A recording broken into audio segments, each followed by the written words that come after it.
Bugün burada da Filistin'de yaşanan zulme, İsrail'in yaptığı zulme karşı durmak için bulunuyor. 7 Ekim'den itibaren İsrail'in Filistin'e yönelik başlatmış olduğu zulüm hareketinin, Filistinli mücahitlerin, Filistinli halkın direnişlerin göstermiş olduğu büyük direnişin neticesinde dalga dalga büyüyen, dünyada etkisini gösteren bir direniş hareketi bu.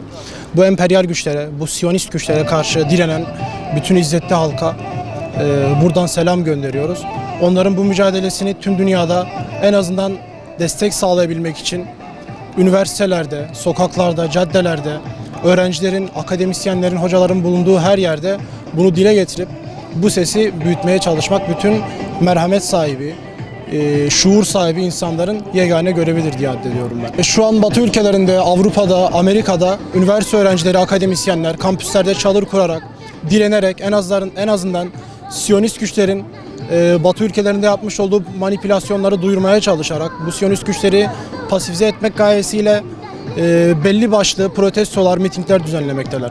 Bizim Türkiye'deki akademisyenlerin, şuur sahibi, ilim sahibi entelektüellerin de bu duruma sessiz kalmamaları, gerek sınıflarda öğrencilere bir şuur kazandırmak, gerek sokaklarda, gerek mitinglerde seslerini yükselterek bu zulme karşı durduklarını beyan ederek Gazze'deki mazlumlara sabır ve dua ettiklerini en azından hissettirebilmeleri de büyük bir şey olur diye zannediyorum. Son olarak İsrail'in Gazze'ye yönelik başlatmış olduğu bu zulmün bir an önce bitmesi, hastaneler, okullar, evler, ailelerin bulunduğu yerleri fark etmeksizin göstermiş olduğu bu askeri zulmün, bu silahlı kuvvetlerin bir an önce sönmesi ve Gazze'nin aydınlık sabahlara, aydınlık yarınlara uyanmasını niyaz ediyorum Allah'tan.